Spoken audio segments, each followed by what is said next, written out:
Hello, and welcome to the Humanistic Counseling, a podcast in which we discuss, analyze, critique, and celebrate both well-established and cutting-edge ideas across the field of humanistic counseling.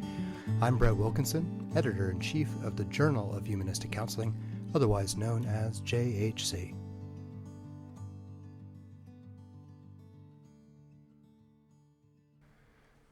I'd like to welcome Dr. Nicole Stargell, a professor in the Department of Counseling at the University of North Carolina at Pembroke. She is a licensed clinical mental health counselor, a licensed school counselor, a board-certified mental health provider, and a national certified counselor. Her areas of specialization include child and adolescent counseling practice, clinical diagnosis, and telecounseling. Dr. Stargell, welcome to the show. Thank you so much for having me. And I'd also like to take a moment to thank my colleagues and co-authors, Dr. Victoria Kress, Dr. Julia Whisenhunt, and Christine McAllister for helping me to put together the material for today's talk. Thank you so much, Dr. Wilkinson. Of course, happily. And today we'll be discussing your 2025 JHC conceptual article entitled Experiential Interventions for Addressing Non-Suicidal Self-Injury, Practice Considerations for Humanistic Counselors. So to begin, could you please tell us what the phrase non-suicidal self-injury denotes and share some of the statistics on its prevalence rates, including among adolescents? Absolutely. So, as the name suggests, non suicidal self injury occurs in the absence of suicidal ideation. And so, I will talk about the relationship between non suicidal self injury and suicidal ideation. However, by definition, non suicidal self injury is a coping strategy that helps individuals to preserve their will to live, their ability to. Succeed in managing their emotions in the moment. And essentially, non suicidal self injury is an act of damaging your own body or flesh in a variety of different ways. So, it would be things you could, I think cutting is one of the more common methods of non suicidal self injury. Other ways of harming the flesh include burning oneself, banging your head, hitting, even excessive rubbing that wears away the skin and the flesh, perhaps scratching, scraping. You could use implements or tools such as, with cutting, it would be something very sharp. With scraping, it might be something like a paper clip or your own fingernails. And it's really essentially any behavior that causes injury to the flesh.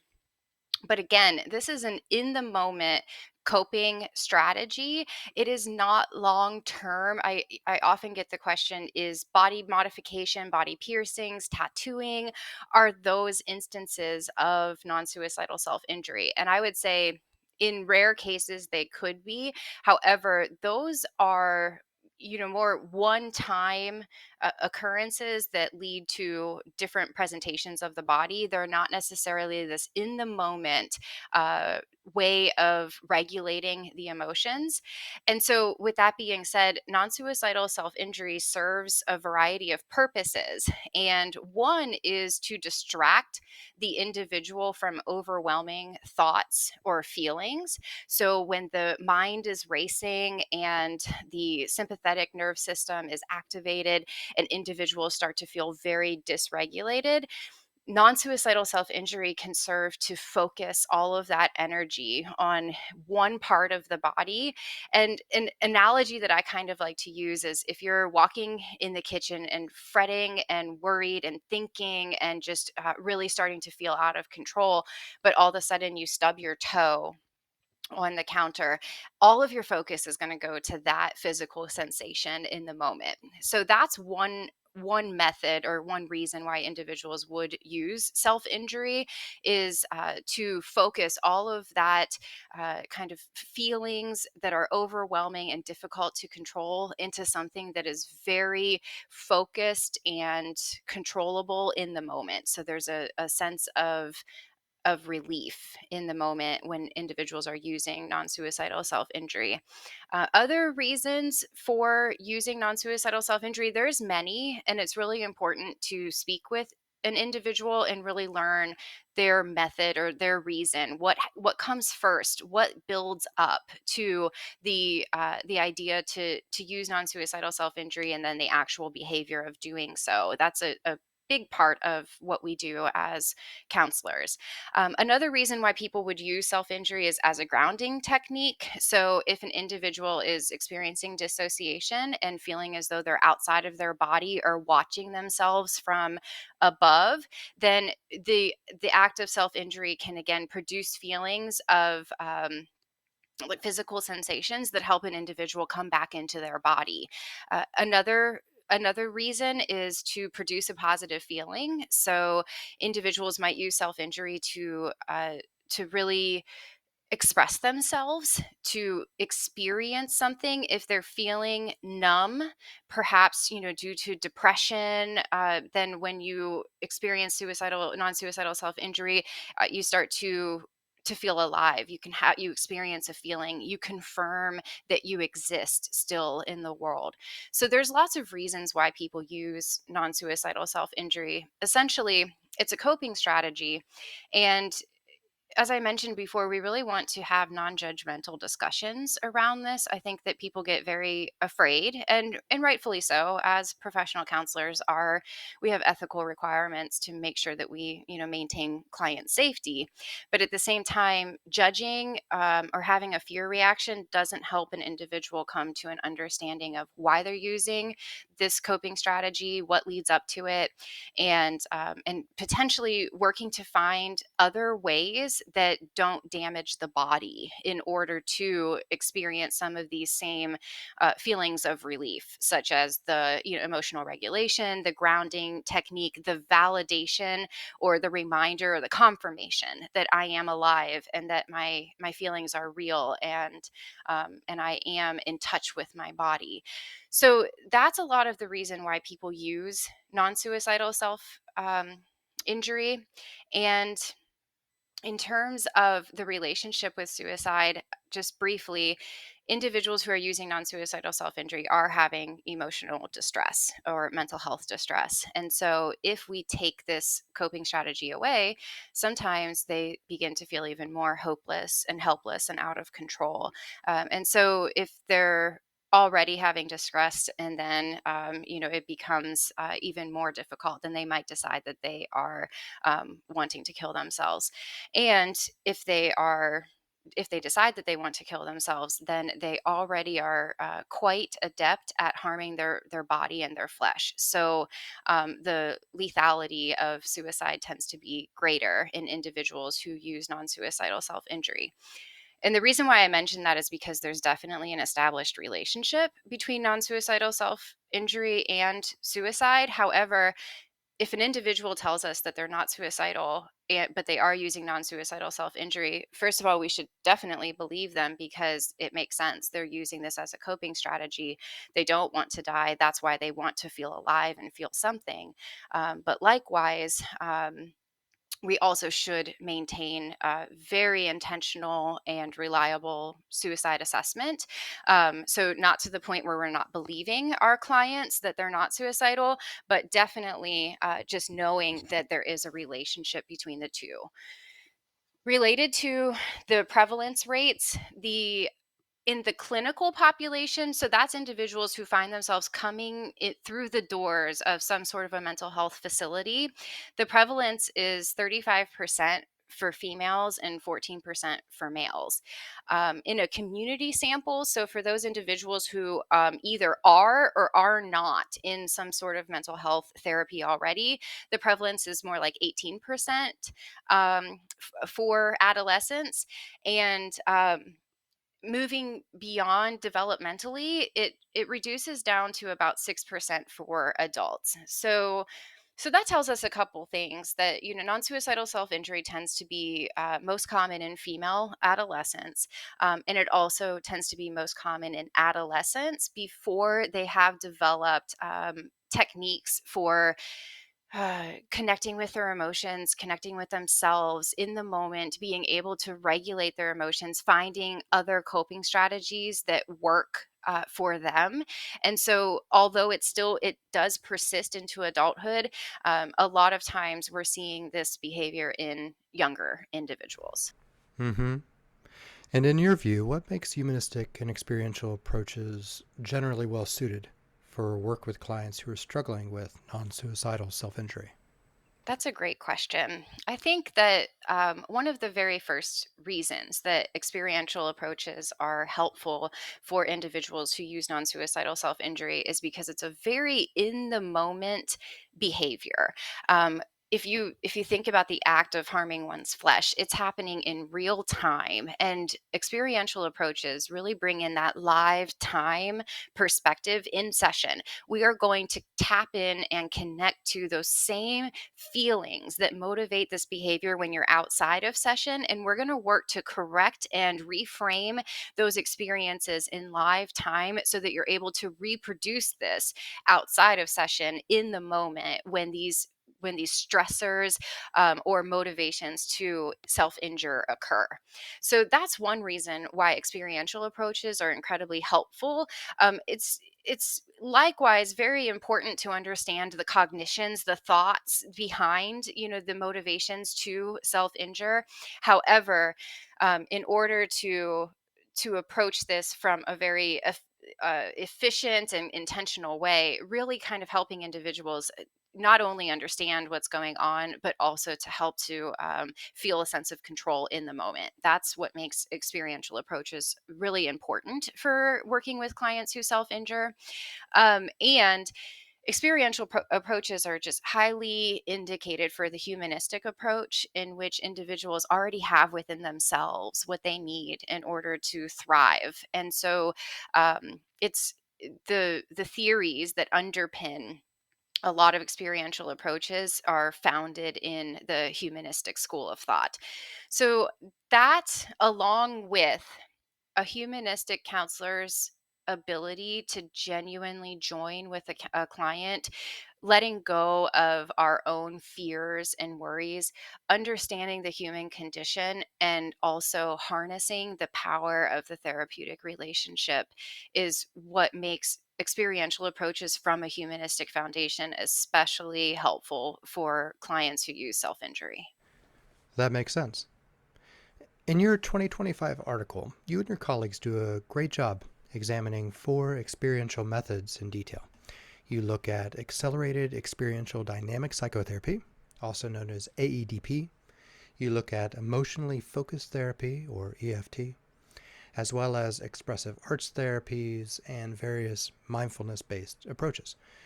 Could you walk us through these 4 approaches and talk about their suitability for work with self injurious clients? Absolutely.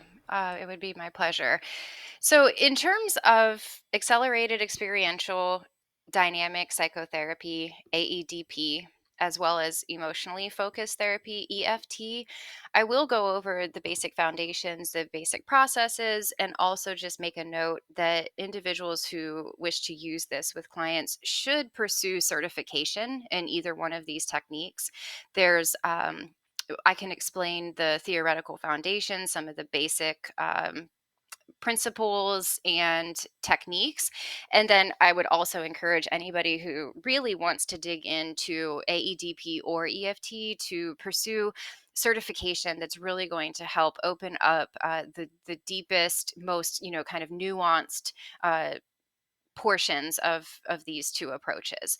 So in terms of AEDP, again, it's called accelerated. So it's a time limited and really intentional approach. Experiential, talking about in the moment, really using one of their key interventions is tracking. So tracking in the moment what is going on in the body and in the client's experience in the moment. And then dynamic is really talking about the integration of various approaches and theories. So AEDP integrates attachment theory, body focused approaches, neurobiology, and transformational studies. In terms of attachment theory, this goes back to Bowlby and his theory of secure or insecure attachment that forms early in the lifespan with that primary attachment figure. And if the needs are not, if a young person's needs are not met consistently to the point where they form an attachment bond with their primary caregiver and a safe base in which they believe that the world is a good and safe place, then would develop insecure attachment. And so there's this foundation in both AEDP and emotion focused therapy, EFT, of attachment theory, really looking at secure attachment versus insecure attachment. And in terms of insecure attachment, you would potentially have anxious attachment, where you're really pursuing to have your needs met, or avoidant attachment, where you're moving away from things that could potentially serve to support you, be out of fear or distrust. So that first component, the dynamic psychotherapy of AEDP, integrates attachment theory. So really looking at what are the sources of insecure attachment within the psychology of the individual, and how does that show up physically. That's the next part, body focused approaches. So linking these two together, that okay, we have an insecure attachment, how does this show up in our bodies?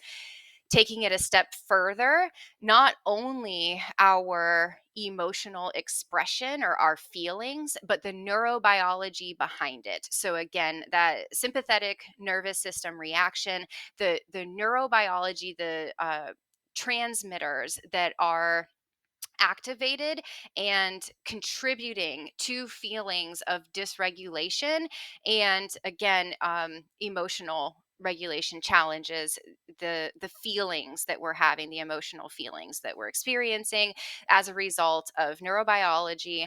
And then also this idea of transformational studies that your neurobiology is in fact plastic, or has plasticity, and can change. So that is the really hopeful piece of AEDP, is that this can change. We can rewire, we can shift the neurobiology through corrective experiences in the moment.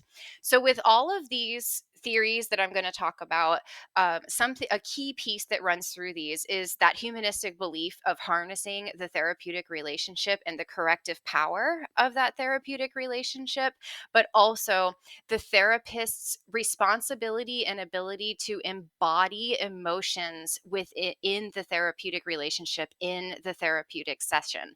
So we are active participants along with our clients, which, as I say that out loud, I would, kind of recommend a lot of self care, a lot of our own personal work on our own attachment and our uh, body focused experiences, because it is a lot of giving of ourselves in the moment with our clients.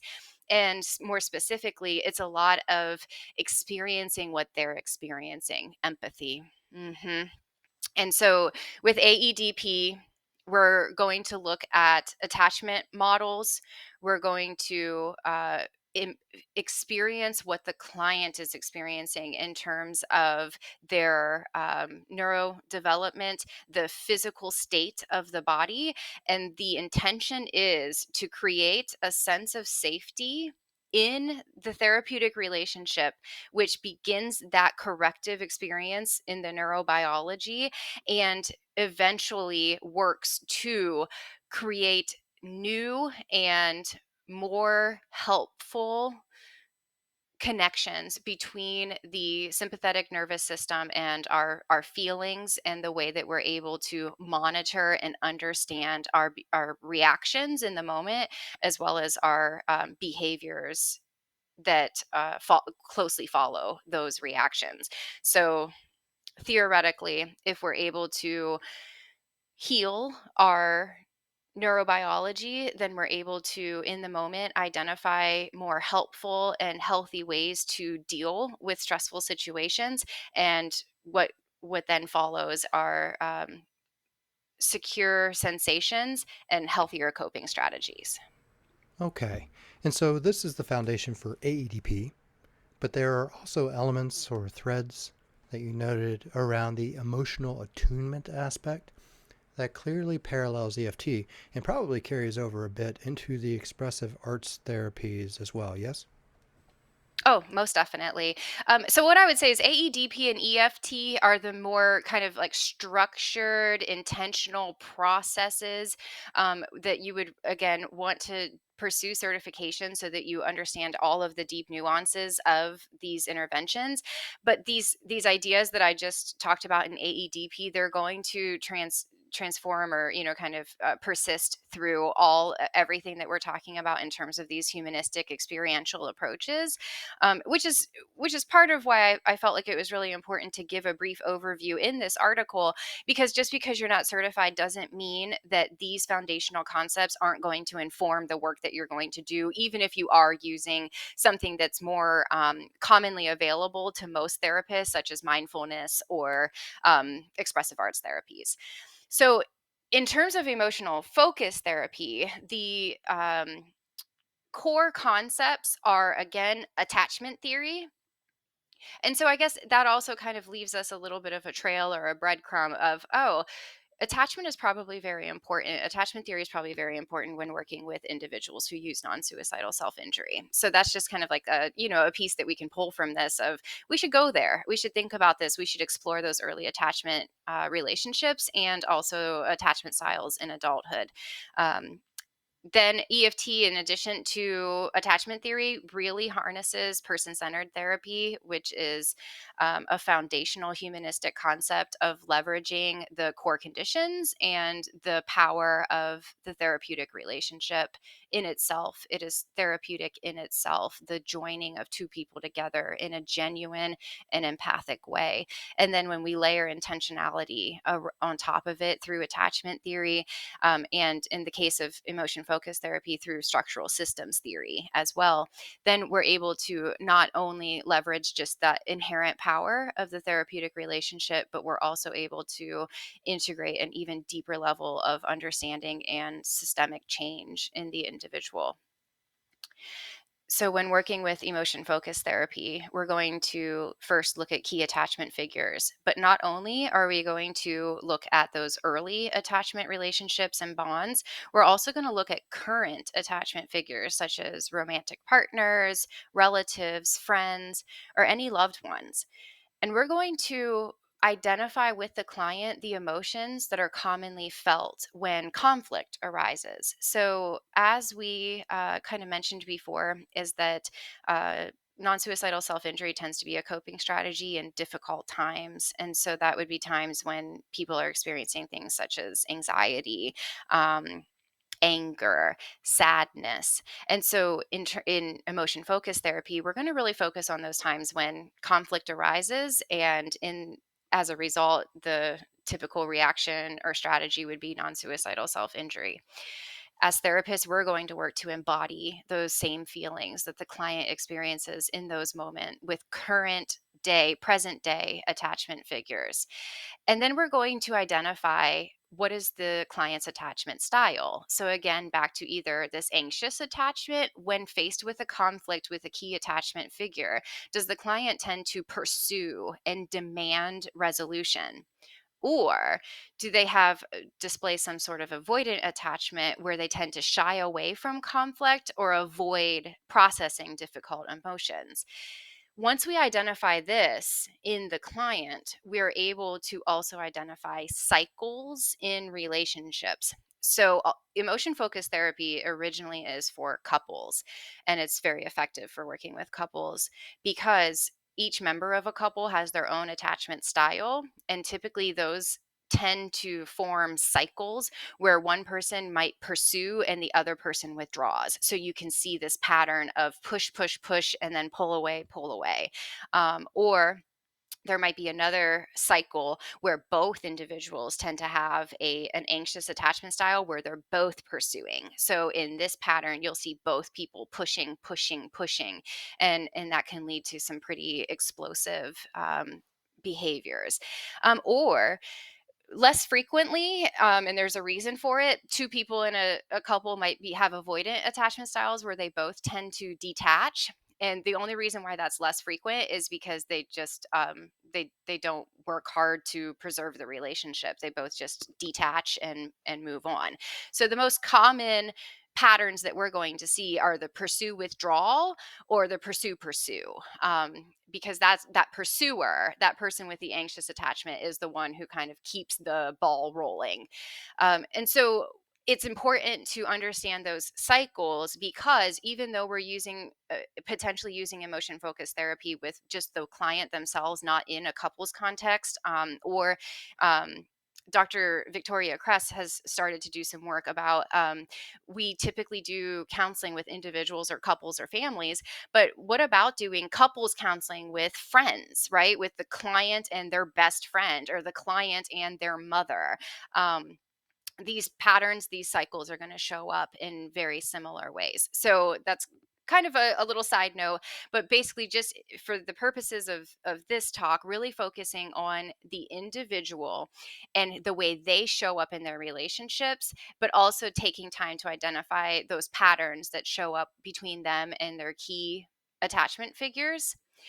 Then what we do is we help to, another part of humanistic therapy is the idea that, speaking aloud the things that we keep inside in themselves is therapeutic. And so we identify this process, we give it a name, we talk about it, we talk about early attachment figures and how these are showing up in our current relationships and what we want to do differently. And I say we because we're embodying these experiences along with our client. We work to process any sort of unresolved trauma or difficulties.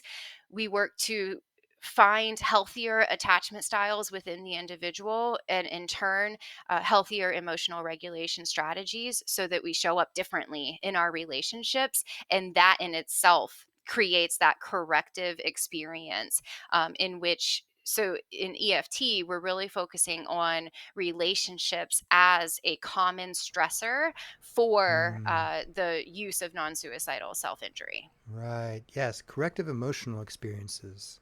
Good. Thank you for the overviews.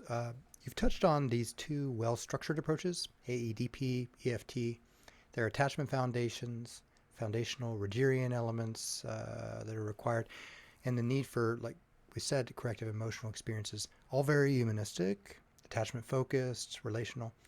You've also discussed two different approaches that are not so structured, expressive arts therapy and mindfulness. Can you give us a quick overview of those two? Absolutely. So, um, expressive arts therapy is using creative interventions in session. And I would take a moment to just, note that we're not doing art therapy unless we're certified as art therapists. So that's a specific profession, an art therapist. However, we are able to use expressive interventions, creative techniques in session with our clients. And any sort of creative technique moves away from talk therapy and into a much less threatening approach to just expressing thoughts, feelings, physical sensations, and behaviors through any sort of format or media, such as art, dance, music, writing. This can be especially helpful for individuals who struggle with verbal expression. Or who just, it's a safer and less intimidating way, so we're not going to really like dig deep into your attachment experiences and maybe the cycle or the patterns of your intimate relationships. More so, we're on a much less structured approach, as you mentioned. However, it doesn't mean that we're not going just as deep. We're going deep in a very different way. So, expressive arts therapy or interventions can be informed by almost any theory, but some humanistic theories that really can add an intentional foundation to expressive techniques would include Adlerian, person centered, existential, gestalt, narrative therapy.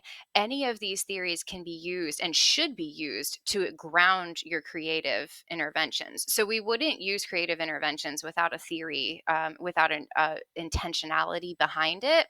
But what becomes what becomes very organic is the fact that, again, through that humanistic perspective, simply the act of tapping into these emotions, fully experiencing, as Roger says, you can't fully process an emotion until you fully experience it. So just the act of fully experiencing emotions through this variety of expressive interventions is therapeutic in itself. But then we can also use the theoretical foundation in order to uh, process and create deeper meaning, as is indicated by the client's ability to do so, their willingness, their interest in doing so. And so as therapists, we can take comfort in the fact that the therapeutic relationship and the the full experience of the emotions in the moment is therapeutic in itself, and then we can take it a step further, as needed, to be a little bit more directive, and really then start to process it in the context of these different theories, which would then kind of take a more like a talk therapy based approach to processing what was therapeutic inherently in the activity itself. Okay. And then mindfulness-based hmm approaches. Yeah, so mindfulness um, would have its roots in Gestalt therapy, which emphasizes the human experience in the present moment. So Gestalt is really about the whole person acting as a complex and in, invalid experience in the actual moment. So we're looking at all pieces of an individual, our thoughts, our feelings, our experiences, our past traumas, and how they exist in a in our current relationships in the psychological world.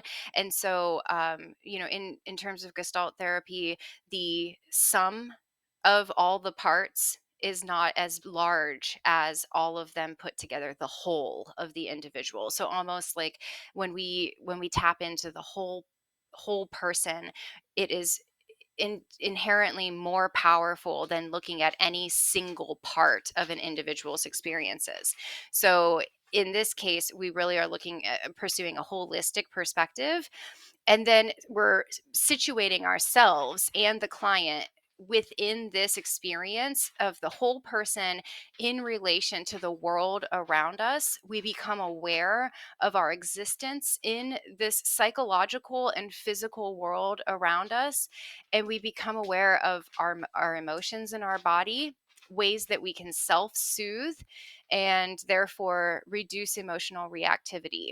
The act of paying attention in a very intentional way serves to calm that sympathetic nervous system with deep breaths and finding a grounding within the fact that we exist and that we are whole in this world, and that we are connected to the physical world. Our psychological world is real, and what we have in this moment is really all that matters. Mm-hmm. Wow. Okay. And I imagine that you feel, when working with non-suicidal self-injury clients in particular, that the expressive arts and mindfulness provide really critical opportunities for clients to learn how to be in their process, how to express themselves, how to cultivate mindful awareness as a skill. I'd also imagine that you find these to be really important developmental skills that support client awareness of what's happening for them in their bodies, in the world, in the present moment. Absolutely.